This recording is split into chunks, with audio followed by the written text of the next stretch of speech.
Everyone, আপনারা সবাই কেমন আছেন? আশা করি সবাই ভালো আছেন। আমিও ভালো তো আছি। আসলে কয়েকদিন থেকে তেমন ভিডিও করা হচ্ছে না। আসলে শরীরটা তেমন ভালো না। এজন্য আরকি ভিডিও এডিটিং করা হচ্ছে না। আর তেমন রান্না-বান্নাও করছি না। খাওয়ার রুচি আরকি নাই। তো আজকে আমি রান্না করলাম সবজি দিয়ে আরকি সরপুঁটি মাছ। তো এখানে আমি মাছটা ১ম ভেজে দিলাম। মাছটা একটু ভেঙে গিয়েছে। তো মাছটা ভেজে দেওয়ার পর এখানে আমি বাটা মসলাটা দিয়ে দিলাম। তারপর এখানে আমি একটু ফোড়ন হিসেবে জিরা দিয়েছি। তো এখানে আমি মসলা দিয়ে এখানে হালকা জল দিয়ে কষিয়ে নিলাম সুন্দর করে। তো এখানে আমি পালং শাকটা দিয়ে দিলাম। পালং শাকটা যেহেতু আলাদা করে সেদ্ধ করে রাখা ছিল না, সেক্ষেত্রে আমি এটা আগে দিয়ে দিলাম। এখন এটাকে আমি সুন্দর করে একটু কষিয়ে নিব।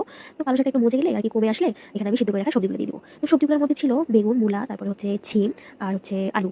এগুলোকে আমি আলাদা করে সিদ্ধ করে নিয়েছি। তাহলে কিন্তু তরকারিটা তাড়াতাড়ি হয়ে যাবে। তো আরেকটা কথা কি, মূলাটা আলাদা করে সিদ্ধ করে নিলে মূলার মধ্যে এই গন্ধটা চলে যায়। তো এখানে হালকা একটু নাড়াচাড়া করে আমি জল দিয়ে দিলাম। তো এখানে আমি ধনেপাতাও দিলাম। তো সবজি যেহেতু ধনেপাতা না দিলে কিন্তু টেস্ট হয় না। ধনেপাতার ঘ্রাণেই আরকি রুচি আসে। তো এই তো আমার রান্না শেষ। সবাই ভালো থাকবেন। Thank you. এভরিওয়ান, আপনারা সবাই কেমন আছেন? আশা করি সবাই ভালো আছেন। আমিও ভালো তো আছি। আসলে কয়েকদিন থেকে তেমন ভিডিও করা হচ্ছে না। আসলে শরীরটা তেমন ভালো না। এজন্য আরকি ভিডিও এডিটিং করা হচ্ছে না। আর তেমন রান্না-বান্নাও করছি না। খাওয়ার রুচি আরকি নাই। তো আজকে আমি রান্না করলাম সবজি দিয়ে আরকি সরপুঁটি মাছ। তো এখানে আমি মাছটা ১ম ভেজে দিলাম। মাছটা একটু ভেঙে গিয়েছে।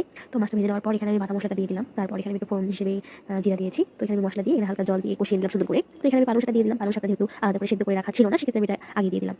এখন এটাকে আমি সুন্দর করে একটু কষিয়ে নিব।